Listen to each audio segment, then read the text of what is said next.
Welcome to The Hypnotist, the show that gives you inside access to cutting-edge hypnosis with real clients facing genuine issues. Brought to you by the hypnotherapist demanded by celebrities, CEOs, and even royalty, Adam Cox. These recordings took place live from Adam's clinic in London's world-famous Harley Street. This podcast features powerful hypnosis, so do not listen while driving or operating machinery. This recording is not suitable for those with epilepsy or severe mental health issues. So, get yourself comfortable and enjoy today's episode of The Hypnotist. Hi, it's Adam here, and in this episode of The Hypnotist, you're going to be listening to a hypnosis session created for a client that was going through a very difficult time where they were receiving fairly aggressive emails and difficult things that would quite often make them feel very reactive, feel emotionally overwhelmed, and that would lead to what they considered sometimes self-destructive behaviour. And what you're going to hear in this session is an element of disassociation from unresourceful states and then association into resourceful states. And the client didn't want to feel triggered and overwhelmed and stressed. They did want to feel prepared. They wanted to feel resilient. They wanted to feel calm, and they wanted to feel stoic and pragmatic. And that's what you're going to hear in this session. It was created for an individual. Some of the references won't relate to you or your situation, but I would encourage you, when you listen to this, to think of where in your life do you feel triggered.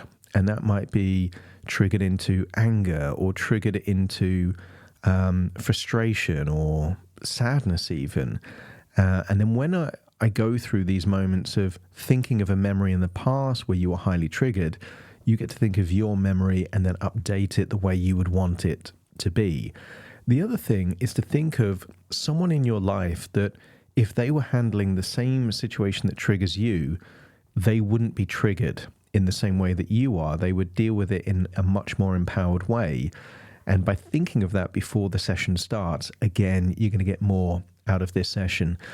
And if you do like the idea of working with me directly to have a session built for you, that's also possible. There is a link in the show notes where you can schedule a free consultation call over Zoom with me to explore if I'm the right hypnotherapist for you.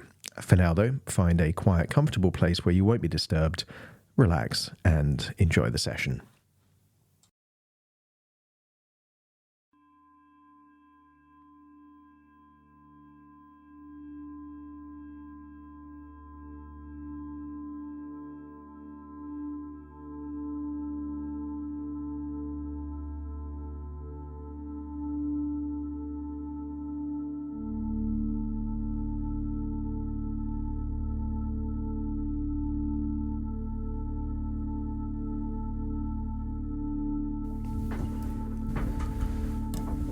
Take a deep breath in. And as you breathe in that relaxation, and as you exhale, allow your eyelids to close. That's it. Breathing in a feeling of calm, relaxation, and releasing tension in the outward breath. That's it. I want you to create the idea of a resourceful energy, like it's a bright light, perhaps a white light or a colorful light like yellow or orange. And as you breathe in, just imagine breathing in that bright light of resourcefulness.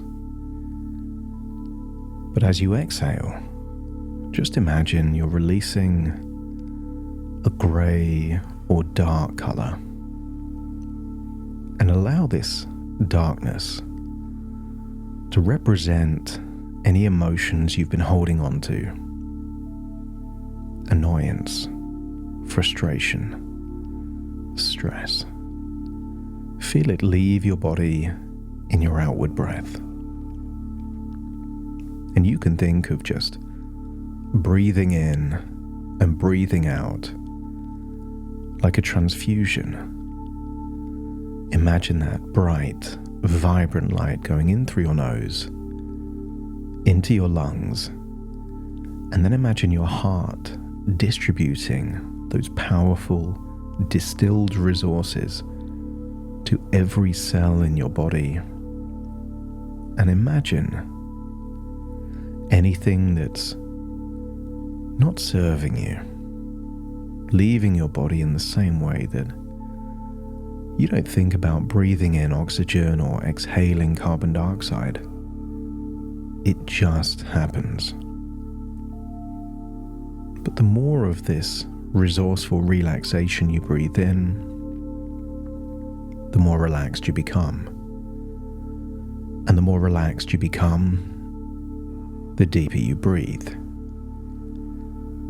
So release any tension in your forehead, your jaw, your neck and shoulders, just releasing and relaxing. Breathing in what you need, exhaling what you don't. But as your body relaxes, your imagination awakens. And I want you to imagine a nearby park with lots of open spaces, green fields, ancient trees. But in particular, I want you to think of bathing ponds. And I wonder if you could imagine these bathing ponds on a summer's day with no one else around. Imagine wearing whatever clothing is suitable to just enjoy these bathing ponds. I wonder if you could imagine starting to swim, perhaps breaststroke, in the water. The water isn't warm, but it's not cold. Perhaps it feels refreshing, invigorating. As you feel the rhythmic movement of your body gliding through the water, notice your breathing also finds a rhythm. That's it. And notice there is no one else around. These bathing ponds out in nature feels grounding, taking away any negative energy and stress, and giving you a wonderful feeling of vitality, energy, and resourcefulness. That's it. I want you to feel that somehow the water is absorbing anything that is holding you back. Feelings of frustration, stress, even anger, just feel it. Leaving your body and just dissipating there into the water.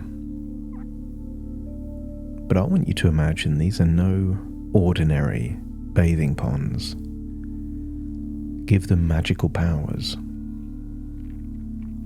Whatever resources would be most useful for you right now, imagine somehow these resources are in the water.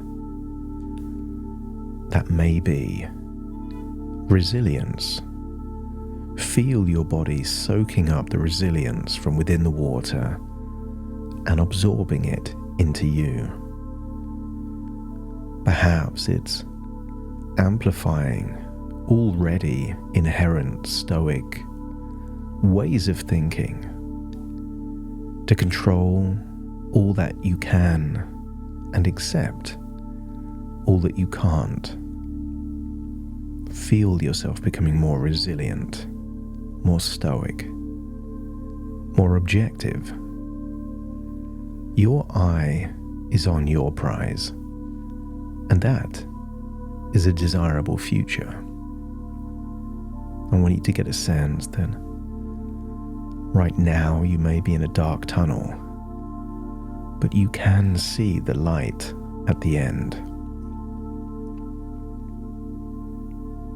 And it may be the case that someone is hoping that you never see the end of that tunnel.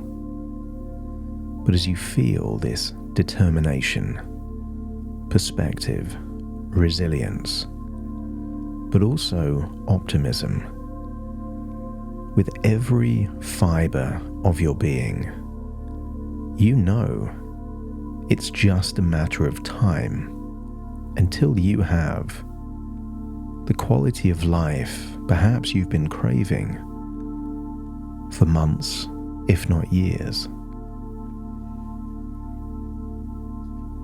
I want you to use the power of your imagination to imagine a floating island there on these bathing ponds. Perhaps it's made of wood or something else. Imagine climbing up on this floating island and seeing the most comfortable reclining chair possible. Think of the material. Think of the softness. Dry yourself down and place yourself in this comfortable chair on this floating island. And to your surprise, you start to see a giant screen appear floating over the water.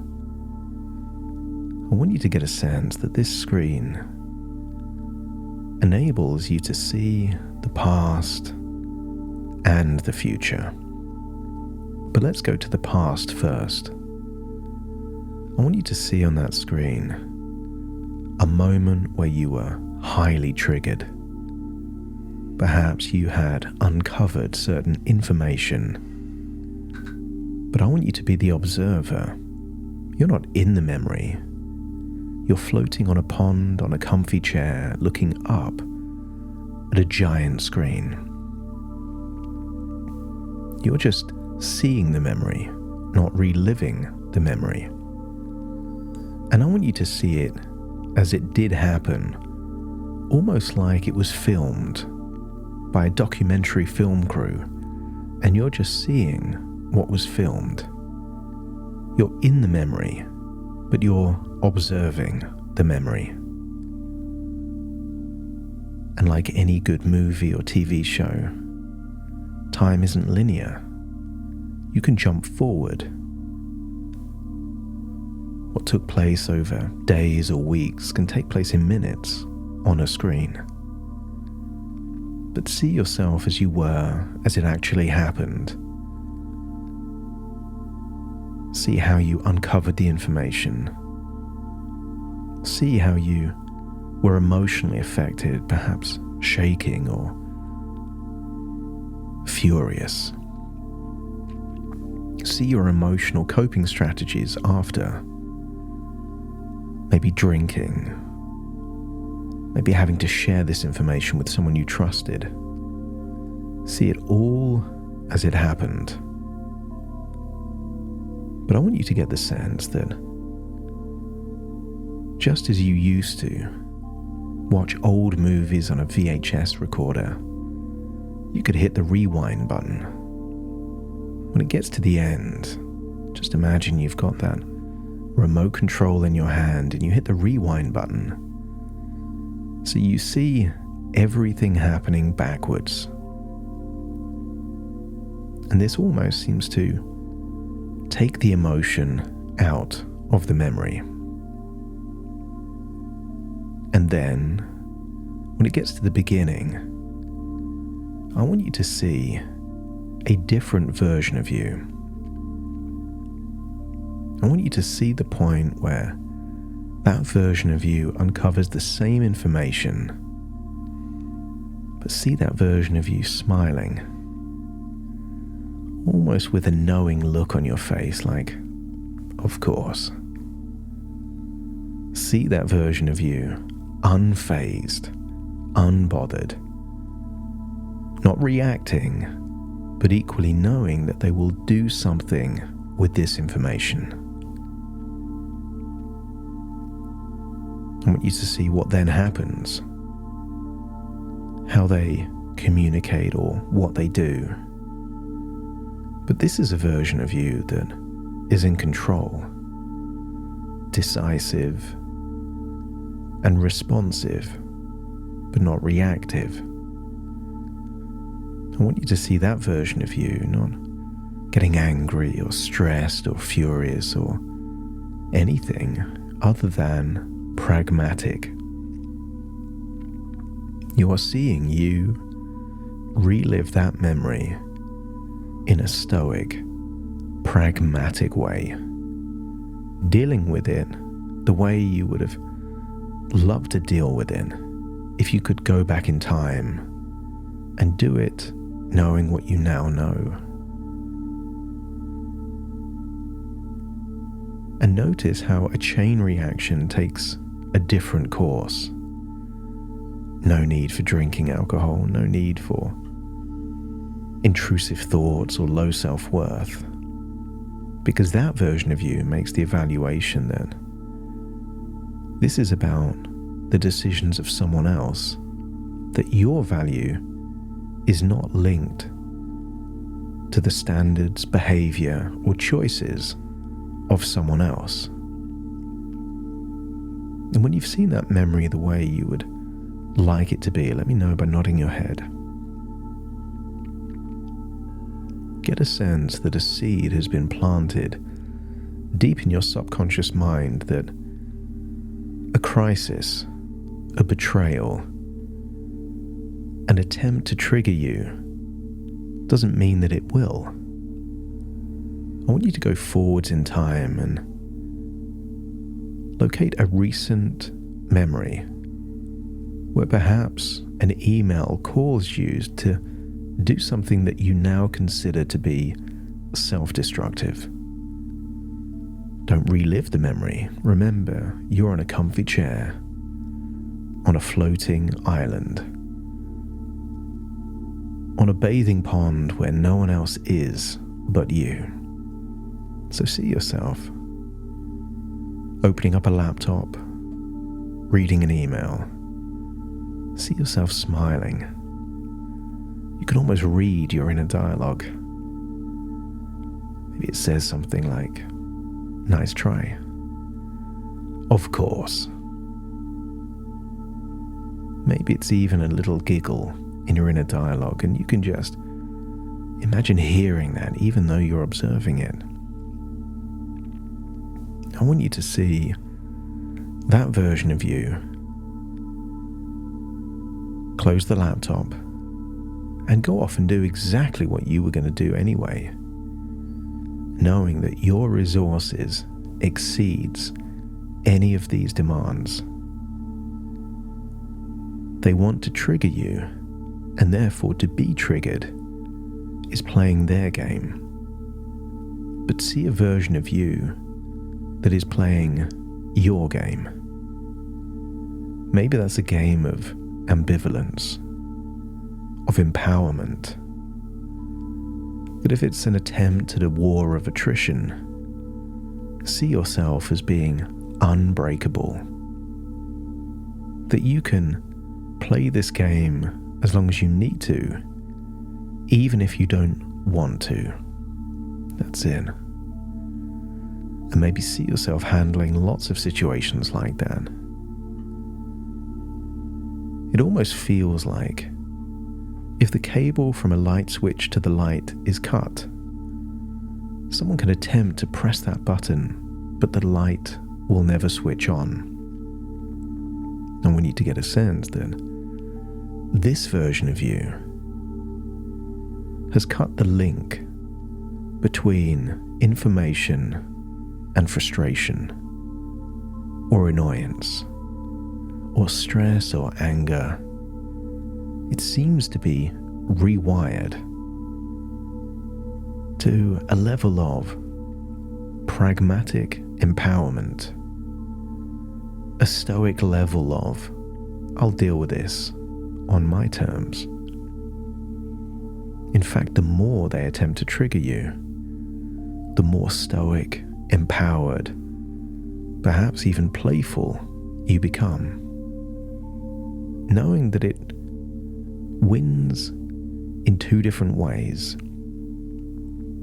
You feel better about what's happening, and they feel more frustrated that their attempt to coerce you, to break you, is simply building you up. And perhaps you have a flashback of an old children's movie. There's always that one scene where the energy attempting to destroy ends up charging up the hero or the villain to make them even stronger. What if their attempt to break you emboldens you, increases your mental fortitude, makes you more resilient? I want you to get a sense that there is a different path. Find yourself there, back on that chair and feeling comfortable, and then see someone you admire in a crisis. And perhaps you can see them at a point where they were dealing with something complex, difficult, something that would really challenge and trigger the average person, but see them dealing with it in a way where they seem to be objective. They evaluated all the information, but almost like an exceptional general, perhaps had a feeling that running into battle would be the worst thing to do. Instead, they evaluated all of their options, incubated those ideas, and then were decisive when they wanted to be decisive. I want you to see that version of them that you admire, and then imagine stepping into the screen, feeling resourceful in the way that they are resourceful.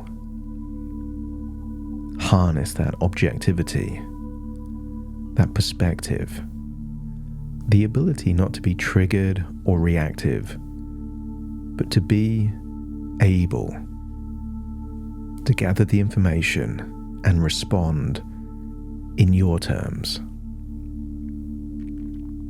I want you to feel that resource in your body somewhere. Maybe it's in your heart, your head, or somewhere else, and just point to where you feel that. Yeah, and then imagine a three-dimensional object in that place. Could be a cube, a pyramid, or something else. Give it a color. Notice if it moves, and if it does, make it move faster in that same direction. Maybe it's pulsating or spinning.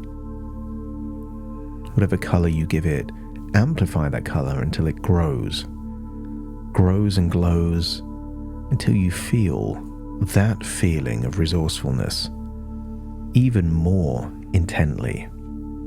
Consider this a superpower.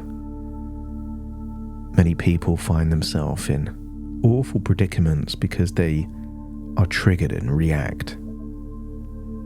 I want you to get a sense that this is the ability to respond on your terms.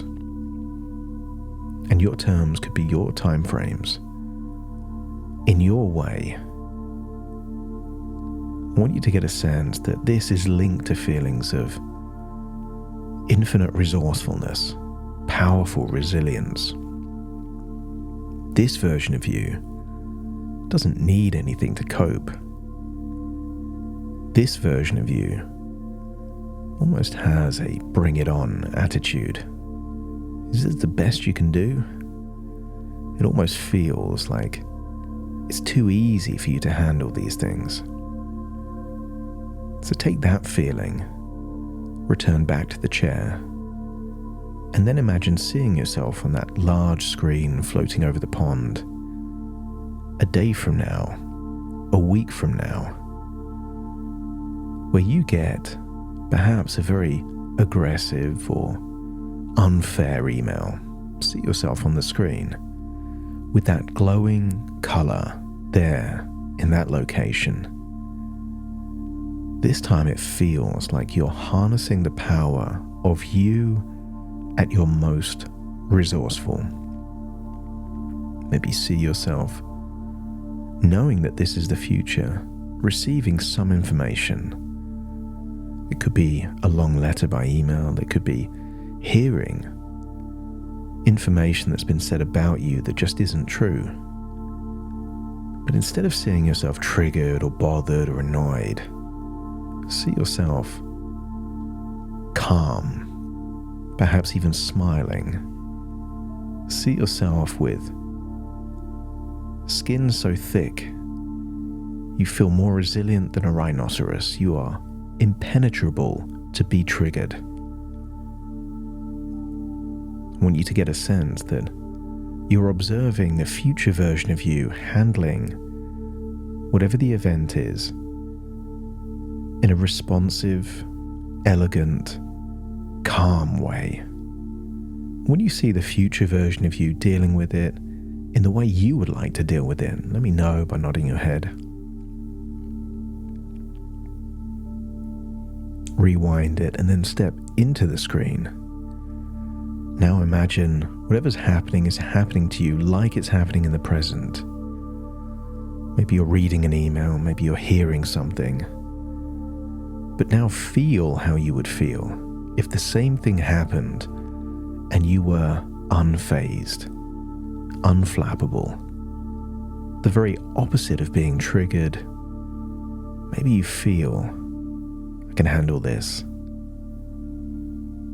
You get a sense that each of these events still means you're getting closer to the light at the end of that tunnel.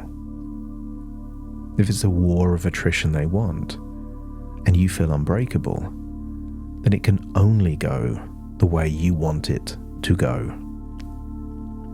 And if it feels like you can really handle this, with no desire to do anything destructive, anything linked to self-pity, this is a confident, calm, stoic version of you. If it feels that your resources exceed this demand, let me know by nodding your head. That's it. And get a sense that this is now your default. The more they try and trigger you, the more resourceful you'll become. And if there are any moments that catch you off guard, that will just be like boot camp, like training. Your brain will learn how to handle the same situation in a more empowered way the next time something similar happens. You either win or you learn. There is no going backwards. Allow yourself to be back there on that chair on the floating pond and just decide it's time to swim back to those open spaces, but you feel a reinvigorated, refreshed version of you has returned. Something with more left in the tank that you can handle whatever life throws at you. As you return, feel like you're returning to the here and now, taking all of these resources, strategies, and ideas back with you, feeling like you have an edge. That if the same things that bothered you before now happen, you can handle it in the way you decide. So take a deep breath in through your nose and out through your nose. Just wiggle your fingers and wiggle your toes. Start to calibrate to the here and now as I now count from 1 to 10 to awaken you. Starting to count. 1, 2, 3, waking up. 4, 5, 6, more alert. 7, 8, open your eyes, open your eyes. 9, 10, wide awake, wide awake, wide awake.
Thank you for listening to The Hypnotist with Adam Cox, the show that gives you inside access to cutting-edge hypnosis with real clients facing genuine issues.